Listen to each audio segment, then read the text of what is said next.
नमल। राहदारी में सती के कमरे का दरवाज़ा खुला नजर आ रहा था। अंदर वो खड़ा जल्दी जल्दी टाई पहन रहा था।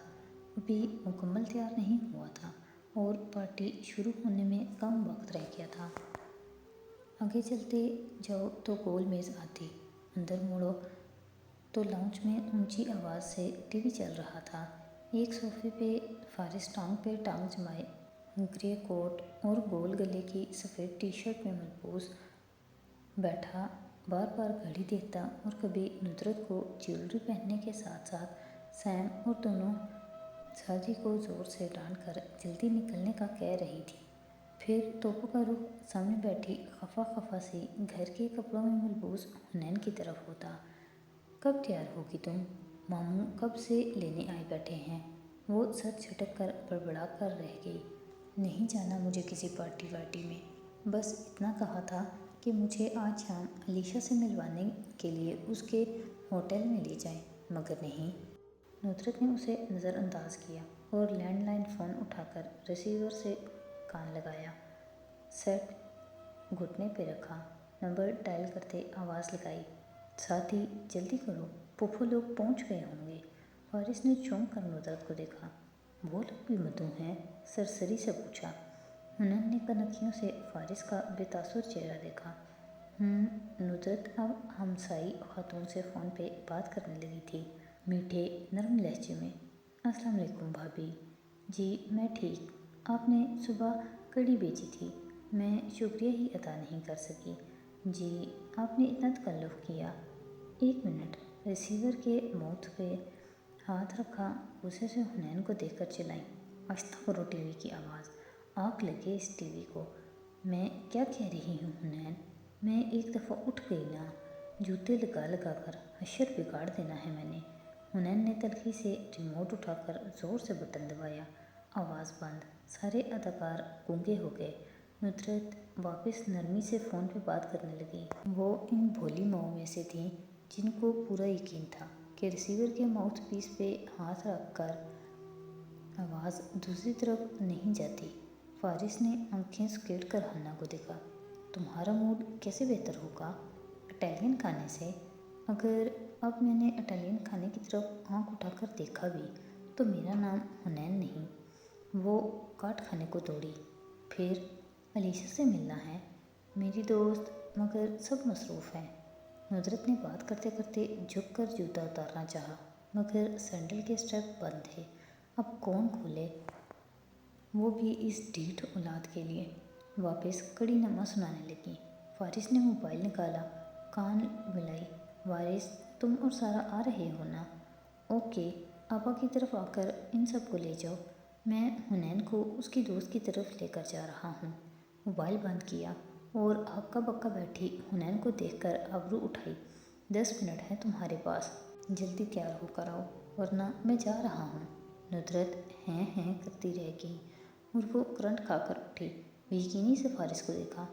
मगर आप पार्टी में क्यों नहीं जा रहे? क्योंकि मैं तुम्हारे साथ जा रहा हूँ। वो फ़ौरन भागी, फिर उल्टे कदमों वापस आई। फारिस के कान के करीब झुककर मासूमियत से पूछा, क्या जो अभी इटालियन के बारे में इरादा ज़ाहिर किया था वो वापस ले सकती हूँ? फारिस ने सिर घूरा। वो दोनों हाथ उठाकर सॉरी सॉरी कहती अंदर भाग गई। जल्दी जल्दी तैयार हुई, ऐनक उतार कर कॉन्टैक्ट लेंस लगाए। उफ, आँख में डाले नहीं जाते थे, बार बार फड़क कर बाहर निकल आते। बामुश्किल डाले की आदत ना थी, फूफो की शादी के लिए खरीदे थे। माथे पे कट्टे बाल छोड़कर बाकी के इतराफ़ में पिन लगाकर खुले रहने दिए। नया पर्स उठाया जो 3 माह कबल इंग्लैंड से वापसी पे सारा लाई थी। बाहर आई, वारिस और सारा आ चुके थे। वारिस की गाड़ी के करीब फारिस और वो खड़े बातें कर रहे थे। फारिस फिक्रमंदी से कह रहा था, तुम इस्तीफ़ा नहीं दोगे, भले आज पहली दफ़ा ही मांगा है, मगर मत देना। साथ ही हन्ना की तरफ चाबी उछाली। उसने कैच की। फारिस की गाड़ी तक आई। फ्रंट सीट पर बैठकर शीशा खोल दिया। इन दोनों की बातों की आवाज़ पहुंचने लगी। मैं जिस केस का IO हूँ, इससे मुतल्लिका लोगों के ताल्लुकात हैं। फ़ातमी से। इलियास फ़ातमी मेरा बॉस। मुझे लगता है वो मुझे बेच आया है। वारिस के चेहरे पे ज़ाहिर सुकून था, मगर वो इज़्तिराब छुपा रहा था। تم کس کیس کے IO ہو؟ ظاہر ہے یہ میں نہیں بتا سکتا، یہ کلاسیفائڈ انفارمیشن ہے۔ اوکے، مگر ندرت، ساتھی سیم باہر آ رہے تھے۔ فارس نے رک کر پریشانی سے وارث کو دیکھا۔ تم بس ابھی کچھ مت کرنا، ہم کل اس بارے میں بات کریں گے۔ ابھی مجھے نکلنا ہے، مگر تم استعفیٰ نہیں دو گے، ٹھیک ہے نا وارث؟ اس کو تنبیہ کرتا وہ بار بار دہراتا واپس گاڑی کی طرف آیا۔ وارث سر ہلا کر پھیکا سا مسکرایا اور گاڑی کی طرف مڑ گیا۔ فارس اندر بیٹھا، چابی گھمائی، کار ریورس کی۔ حنین نے دیکھا اس کا الجھا ہوا چہرہ بے حد فکر مند تھا۔ ایک لمحے کو اس نے ذہن میں دہرایا، الیاس فاطمی، الیاس فاطمی۔ پھر علیشہ سے ملنے کا خیال ذہن پہ چھاتا گیا۔ لب آپ ہی آپ مسکرانے لگے۔ وہ مگن سی ونڈو کی اسکرین دیکھنے لگی۔ سڑک کا کاٹتی سفید دھاریاں وقفے وقفے سے گاڑی تلے آ کر غائب ہو جاتی۔ اس نے گنا، 3 3 3 1، ٹوٹل 10، اور پھر سے گنتے شروع۔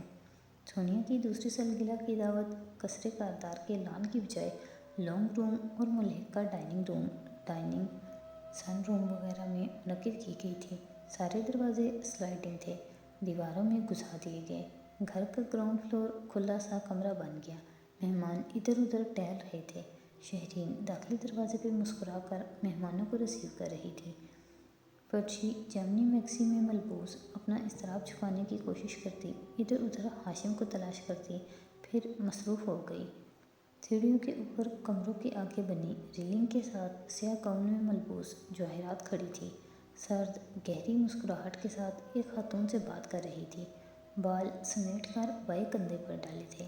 دفعتاً ہاشم پیچھے سے چلتا آیا۔ کوٹ کا بٹن کھلا تھا، لب بھینچے ہوئے وہ آنکھوں میں سختی تھی۔ اس نے مجھے اپنی ماں چاہیے کچھ دیر کے لیے، کہہ کر جواہرات کی کوہنی تھامی اور اپنے ہمراہ آگے لے گیا۔ وہ قدرے حیران، قدرے چونکتی ساتھ کھینچی چلی آئی۔ ہاشم، یہ شش۔ وہ اسے اسٹڈی میں لایا۔ خاور پہلے سے موجود تھا۔ جواہرات نے تشویش سے اس کے مقابل کھڑے اسے دیکھا۔ تم ٹھیک ہو ہاشم؟ ابھی بالکل نہیں۔ بالوں میں ہاتھ پھیر کر گہری سانس لے کر خود کو ریلیکس کیا۔ تھکان سے ماں کو دیکھا۔ ہم کس کے لیے منی لانڈرنگ کر رہے ہیں وہ جانتے ہیں۔ جواہرات کا سانس رک گیا۔ تمہارا باپ جانتا ہے؟ اگر وہ جانتے ہوتے تو کیا میں یہاں آپ کو زندہ کھڑا نظر آتا؟ وہ تلخی سے اسے دیکھ کر بولا۔ جواہرات کا سانس بحال ہوا۔ نیب والے، وہ ہماری کمپنیز کی تفتیش کر رہے تھے، مگر ان کو ہماری دہشت گردوں کے گروپ کے لیے کی گئی منی لانڈرنگ کی معلومات مل گئی۔ کیس کے سربراہ نے کہا ہے کہ انویسٹیگیشن آفیسر سے استعفیٰ لے لے گا، مگر معلوم ہے وہ کون ہے؟ کون؟ وہ یک ٹک اسے دیکھتے بولی، فارس کا سوتیلا بھائی۔ وارث، آگے آپ خود سمجھ سکتے ہیں کہ ڈیڈ تک میری اور آپ کی ان سرگرمیوں کو پہنچنے سے کوئی نہیں روک سکتا۔ جواہرات نڈھال سی ہو کر کرسی پہ گر گئی، سر ہاتھوں میں گرا لیا۔ مسئلہ یہ ہے میم کہ وارث کا باس وہ کیس فائل ہمارے حوالے نہیں کرے گا، خاور نے کہنا شروع کیا۔ وہ خود پہ کوئی آنچ نہیں آنے دے گا، ہمیں وارث کو خود چیک کرنا ہوگا۔ جواہرات نے سر اٹھا کر گلابی پڑتی آنکھوں سے ہاشم کو دیکھا۔ تو تم نے اسی لیے اپنے باپ سے فارس کے بھائی کو فون کروایا تاکہ وہ پارٹی میں ضرور آئے، اور ابھی ابھی میں نے دیکھا وہ آ بھی کھڑا ہے نیچے۔ ہم 3 دن سے اس کو فالو کر رہے تھے میم۔ وہ ہاسٹل میں رہ رہا ہے، بیوی اپنی ماں کے ساتھ ہوتی ہے، اس کا لیپ ٹاپ، فائلز سب ہاسٹل کے کمرے میں ہوتا ہے، اور وہ ادھر ہے، میں اس کے ہاسٹل جا رہا ہوں۔ ہمیں چیک کرنا ہے کہ اس کے پاس کیا کیا ہے اور اس نے کس کس کو دکھایا ہے وہ سب، اور تم مجھے یہ سب اب بتا رہے ہو؟ وہ پھٹ پڑی، غصے سے دونوں کو دیکھا، کیونکہ کل آپ انگلینڈ سے واپس آئی ہیں اور ابھی مجھے نظر آئی ہیں۔ جواہرات بفر کر ہاشم کے سامنے کھڑی ہوئی اور گھبرائی۔ تم نے کہا تھا کچھ نہیں ہوگا، سب ٹھیک ہو جائے گا، تم سب سنبھال لو گے، مگر تو پھر یہ سب کیا ہے؟ میں کوئی عادی مجرم نہیں ہوں، 2 سال بھی نہیں ہوئے مجھے یہ کام کرتے ہوئے۔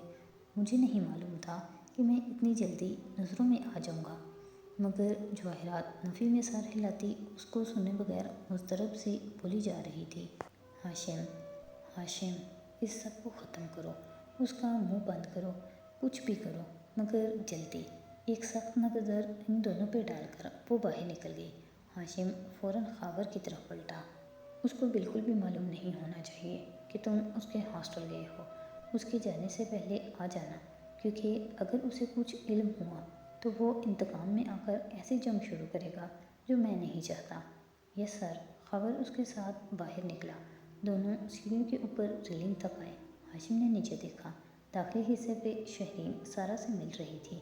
साथ में 2 बच्चियां भी थीं, 8 साल की जुड़वा, कश्मीरी सेब जैसे गालों वाली। शर्मा शर्मा कर माँ के पीछे झुकती। हाशिम ने खामोशी से उनको देखा। गर्दन में गिल्टी सी उभर कर मासूम हुई। आहिस्ता से बोला, वारिस को हर्ट मत करना खावर, उसके बच्चे छोटे हैं। खावर असबात में सर हिलाकर सीढ़ियाँ उतरने लगा। दाखिली दरवाजे तक पहुंचा तो वारिस अंदर आ रहा था। उसने खावर को रोका। वो रुका, सांस भी गोया रुक गया। मैं सेल फ़ोन साथ ला सकता हूँ, मुझे ज़रूरी कॉल्स की फ़िक्र है। मोबाइल की तरफ इशारा किया। नपतुल्ला अंदाज और से खावर का चेहरा देखता आ गया था, मगर खिंचा खिंचा सा था। Sure sir. खावर सर को खम देकर आगे बढ़ गया था। हाशिम गहरी सांस लेकर खुद को कंपोज करता मुस्कुराता हुआ नीचे आया। वारिस को नज़रअंदाज किया। वो तब तक छुपता था जब तक मुकाबिल शक में हो। जब हकीकत खुल जाए वो छुपा नहीं करता था, एतराफ़ कर लेता। इसीलिए वारिस से कोई बात नहीं की। सारा की तरफ आया। वो जुमर के साथ खड़ी थी। अजली सादा अंदाज में कहती, 1.5 हफ्ता रह गया है फंक्शन शुरू होने में। आप कैसा महसूस कर रही हो? बिल्कुल ब्लैंक। जुमर ने मुस्कुराते हुए इशारे उचकाए। वो मैरून लंबी कमीज पे फूलदार दुपट्टा कंधे पे डाले खड़ी थी। घुंघराले बाल खुले थे।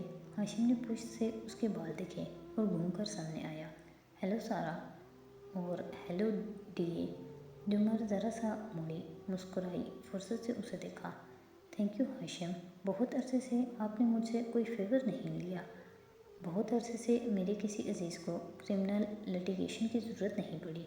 जुमर ने सर झटक कर जूस का गिलास होंठों से लगाया। वो सारा की तरफ मुतवज्जे हुआ। आप कब आई इंग्लैंड से? मुझे 3 माह हुए हैं हाशिम भाई, मगर घर वगैरह लेने के चक्कर में सारा वक्त गुजर गया। जॉब अभी इसी माह शुरू की है, वो खुशगवारी से बताने लगी। तो घर में कब शिफ्ट होना है? बस अगले हफ्ते। वो खुश थी, अब हम एक फैमिली होंगे। हाशिम ने मुस्कुराकर बच्चियों को देखा। एक का गाल नरमी से छुआ। इनके नाम अमल और नूर। सारा ने अपने पीछे छुपती नूर को सामने करना चाहा, मगर वो राज़ी न थी। हाशिम मुस्कुरा कर रह गया। फिर कुछ देर बाद जवाहिरात को इधर ले आया। जुमर, ये मेरी मम्मी है और ये हमारी पब्लिक डिस्ट्रिक्ट प्रोसिक्यूटर जुमर यूसुफ। जवाहिरात मुस्कुराकर गाल से गाल मिलाकर उससे मिली, फिर इलादा होकर भरपूर अंदर तक उतरती नज़र डाली। सती की आंटी हूँ। फिर जवाहिरात को ज़रा फासले पर खड़े बड़े अब्बा से मिलवाने ले आया। वारिस साथ ही खड़ा था। हाशिम बदस्तूर उसे नज़रअंदाज करता रहा। वो अपनी आदत से बरखिलाफ़ नहीं जा सकता था।